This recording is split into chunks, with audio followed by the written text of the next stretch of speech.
Memang tadi gimana hasil pembicaraan kamu sama Bu Mita? Ternyata sesuai sama kata-katanya Pak Dirja, Mas. Bu Mita terpaksa harus ninggalin aku demi pengobatan aku. Dan selama 30 tahun ini dia nggak pernah cari aku karena tekanan dari Kanjeng Ratu. Dan setelah Kanjeng Ratu meninggal, baru dia cari aku. Ada satu hal yang ibu belum beritahu sama saya.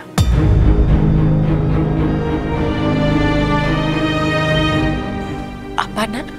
Ibu Mita baru sekarang mencari saya karena ibu mengalami penyakit anemia aplastik.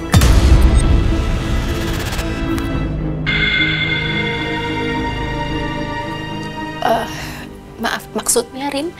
Ibu sekarang mencari saya karena ibu sadar saya satu-satunya orang yang bisa menyelamatkan ibu dari penyakit itu.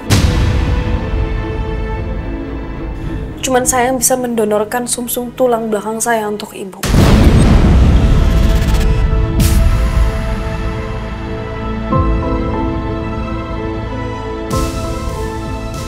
Demi Allah, Arini, Ibu sama sekali tidak mengharapkan kamu jadi pendonor ibu. Dari mana kamu bisa punya pikiran seperti Ya itu? saya dengar sendiri, Bu. Pak Dirja bicara dengan dokter yang menangani ibu.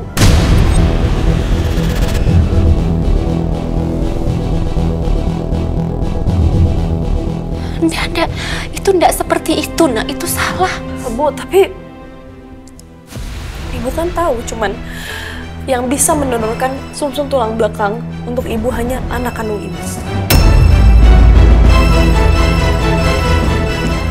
Bukan Bara atau Nadia karena mereka sebenarnya anak angkat ibu, ya kan?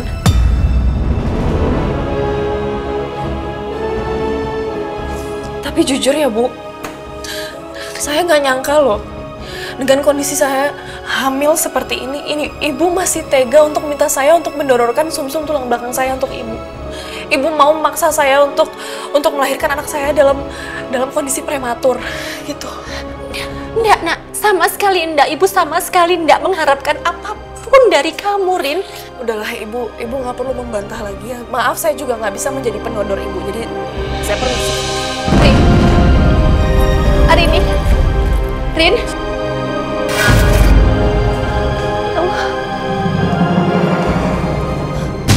Aduh, kenapa aku jadi selemah ini ya sekarang?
Pikirkan semua itu enggak benar, Nak. Ibu bersumpah, Ibu enggak pernah mengharapkan apapun dari kamu. Ibu yakin kalau saya emang nggak mau menolong ibu, emang ibu akan menyalahkan saya, menganggap saya anak durhaka. Enggak, sayang. Sama sekali enggak. Nggak, sebenarnya sih saya nggak peduli. Ibu mau menilai saya seperti apa, saya nggak peduli. Tapi saya nggak akan melakukan apapun itu yang membahayakan anak dalam kandungan saya. Anak ini adalah segalanya untuk saya. Bukan seperti ibu yang menganggap saya itu bukan hal yang penting buat ibu.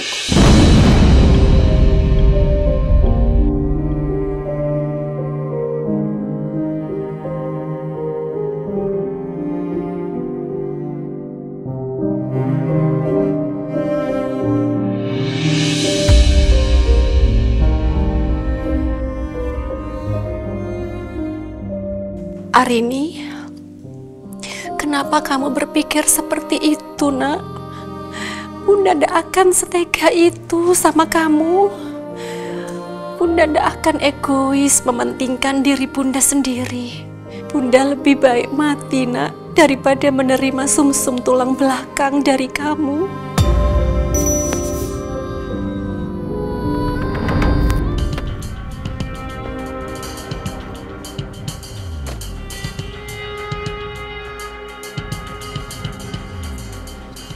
Mbak Arini?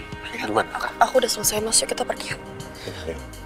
Maaf, saya mau tanya, apa Mbak Arini sudah mendengar dan menerima penjelasan dari Ibu?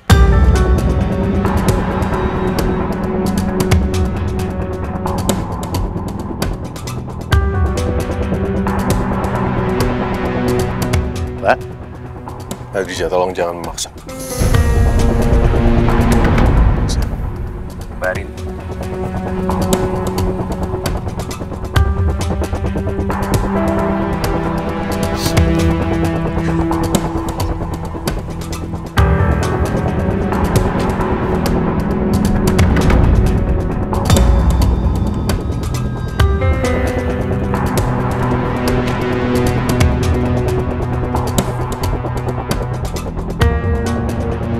Padahal seharusnya setelah mendengar yang sebenarnya dari Ibu, sikap Mbak Arini lebih melunak. Tapi kenapa Mbak Arini masih terlihat membenci Ibu ya?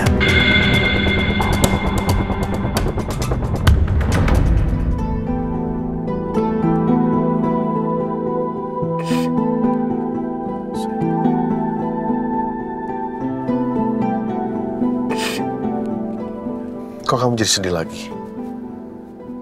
Memang tadi gimana hasil pembicaraan kamu sama Bu Mita? Ternyata sesuai sama kata-katanya Pak Dirja, Mas.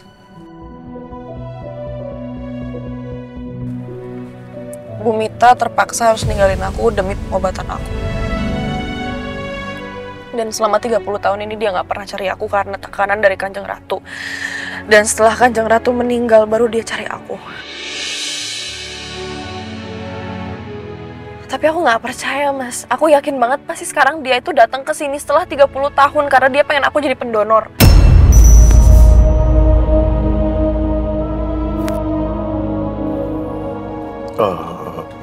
Kamu udah bicara ini sama Bu Mita? Dia bilang apa? Iya, dia beralasan. Dia nggak mau ngaku, padahal jelas-jelas Pak Dirjan, Bara sama Nadia bilang begitu. Terus, sekarang keputusan kamu gimana?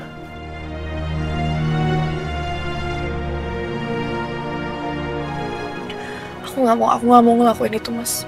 Aku nggak mau membahayakan baby Bun, Mas.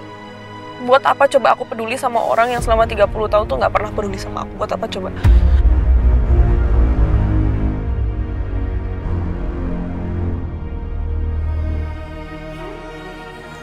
Oke. Sayang, apapun keputusan kamu, aku pasti akan selalu dukung kamu kok. Udah, nggak usah sedih ya. Aku juga mau nama baby Bun diganti. Diganti? Kenapa? Ternyata dia itu nama aku, Mas. Nama kamu? Pantes waktu aku kasih ide nama dia, Bapak tuh langsung kaget banget. Mita bilang itu nama yang dia sama Bapak kasih buat aku. Dia Puspa Arum. Aku nggak mau, Mas. Anak kita namanya dia, aku nggak mau ada nama itu buat anak kita. Aku nggak mau. Harus diganti. Oke. Nanti kita pikirin lagi nama baby Bun di rumah ya.